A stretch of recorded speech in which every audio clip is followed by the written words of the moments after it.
कि बीजेपी के पास 21 आंकड़े हैं, 21 विधायक हैं और 21 के बाद वो किस तरह से सोच सकता है कि वो एक सीट राज्यसभा का उसको मिल जाए, असंभव है। पर इसके बाद भी ये चर्चा है तो कहीं ना कहीं कुछ तो बातें हैं। और जो मेरी जानकारी है कि एक बड़े उद्योगपति इसके पहले भी वो 2 बार सांसद रह चुके हैं। ये कहीं रिलायंस के प्रतिनिधि हैं, रिलायंस का वो जो ग्रुप है उसके वो प्रतिनिधि हैं नथवानी जी। इसकी चर्चा बड़ी जोरों से चल रही है। नथवानी भी खड़ा होने का सोच रहा है, आखिर वोट उसको आएंगे कहाँ से? आंकड़ा तो चाहिए, कांग्रेस को देगी। उद्योगपति का प्रतिनिधि अगर यहाँ से चुनाव लड़ना चाहता राज्यसभा का तो निश्चित रूप से उसका हम पूरा विरोध करें कि नथवानी को कांग्रेस का उम्मीदवार बना दिया, ठीक है, तब तो चुनाव ही नहीं हो, खत्म हो जाएगा। मगर ऐसा संभव नहीं है। कहीं ना कहीं बीजेपी को कोई ना कोई मदद कर रहा है या नथवानी को कोई ना कोई मदद कर रहा है, जिसके चलते ये ऐसा सोच रहे हैं कि हम ये सीट जीत सकते हैं। आपसे हम सहमत हैं कि पिछले दिनों जो चर्चा हुई कि अभी जो बीजेपी के सांसद रिटायर हो रहे हैं, उन्होंने ये इच्छा जाहिर की लगता है कि अब हम लोग फिर से बीजेपी के माध्यम से फिर से राज्यसभा पहुँच जाए। ये कहीं ना कहीं बीजेपी के और भी नेता हैं, मैंने कहने का बीजेपी पार्टी में हलचल हो रही है कि किसको उम्मीदवार बनाया जाए, किसको नहीं उम्मीदवार बनाया जाए और कौन किसको देने से क्या होगा, वो लोग ये सब विचार कर रहा है। मेरा ऐसा मानना है कि देखिए कि बीजेपी के पास 21 आंकड़े हैं, 21 विधायक हैं और 21 के बाद वो किस तरह से सोच सकता है कि वो एक सीट राज्यसभा का उसको मिल जाए, असंभव है। पर इसके बाद भी ये चर्चा है तो कहीं ना कहीं कुछ तो बातें हैं। और जो मेरी जानकारी है कि एक बड़े उद्योगपति इसके पहले भी वो 2 बार सांसद रह चुके हैं।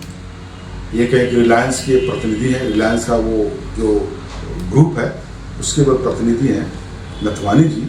इसकी चर्चा बड़ी जोरों से चल रही है कि भाई कहीं ना कहीं इसको कहीं इंडिपेंडेंट खड़ा करा के हो सकता है कि मुख्यमंत्री की साठगांठ के चलते हो सकता है कि वो अपना वोट उसको ट्रांसफ़र कर दे। मेरा ऐसा मानना है, मे भी हम गलत भी हो सकते हैं, मगर अगर ये खड़ा होने का, नथवानी भी खड़ा होने का सोच रहा है, आखिर वोट उसको आएंगे कहाँ से?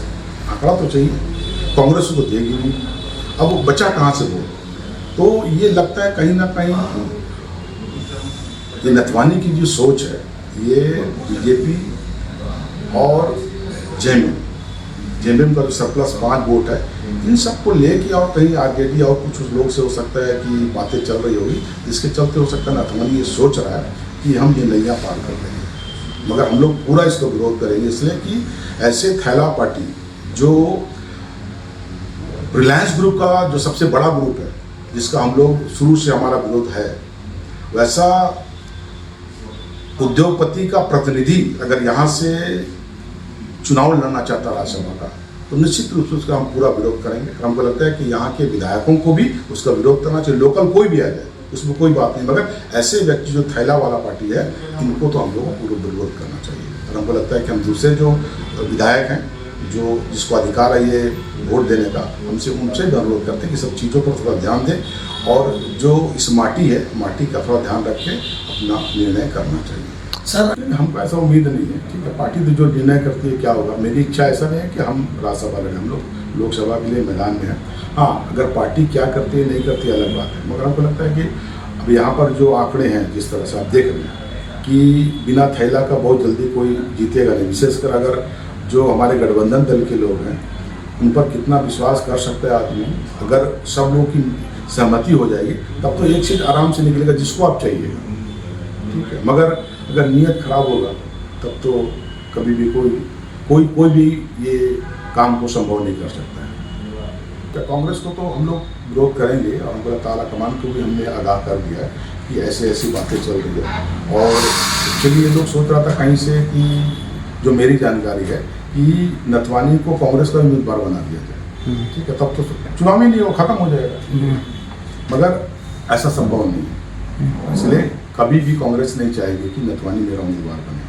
अगर वो उनका ऑप्शन, अगर सेकंड ऑप्शन फिर अगर नहीं हुआ, जो संभव ज़्यादा है 90% चांस है कि उम्मीदवार कांग्रेस का नहीं हो सकता, वैसी परिस्थिति में जरूर इंडिपेंडेंट खड़ा होगा। इसलिए वहाँ से मैंने कहा जो आंकड़े अभी हम बताएं उसके हिसाब से वो चाहेगा कि हम ये नैया पार कर लें। इसलिए मैंने कहा है कि अगर चालाकी से या ये कहें कि जाने अनजाने में अगर कहीं ना कहीं बीजेपी को कोई ना कोई मदद कर रहा है या नथवानी को कोई ना कोई मदद कर रहा है, जिसके चलते ये ऐसा सोच रहे हैं कि हम ये सीट जीत सकते हैं, अन्यथा तो चुपचाप से बैठ जाना चाहिए। उसको सपना में भी नहीं सोचना चाहिए था कि मेरा कोई उम्मीदवार यहाँ से जाए। कौन? मैंने कहा देखिए, मैंने कहा बड़ी साफ है, तो कोई छिपाने की बात नहीं है। नथवानी की बात पूरा सब लोग जानते हैं, सब मीडिया के लोग भी जानते हैं कि वो बात हो गई है सत्ता पक्ष से लोगों से, कहने का मतलब मुख्यमंत्री से बातचीत हो गई है, ऐसा कहा जाता है, बाजार में ये बातें चल रही है। ठीक है, कितना सच है कितना झूठा पता नहीं, मगर मेरा कहने का मतलब है कितना सच है झूठा वो हम लोग नहीं बता सकते। मगर जो आंकड़े हैं, जिस तरह से जो उम्मीदवार जिसके बारे में क्या है वो जिस तरह से एक्टिव है, इससे पता चलता कहीं ना कहीं कुछ तो बात है। दोस्तों बात अगर मैदान अगर जीत ही नहीं सकते हैं तो फिर काहे लड़ेगा आदमी, बताइए। इसलिए हमको लगता है कुछ ना कुछ बात है। इसलिए हमने कहा है कि सब लोगों को, ऐसे व्यक्ति जो रिलायंस के व्यक्ति हैं, इन लोगों को विरोध करना चाहिए। उसके प्रतिनिधि जो चुनाव लड़ेंगे तो उसका विरोध करना चाहिए। ठीक है।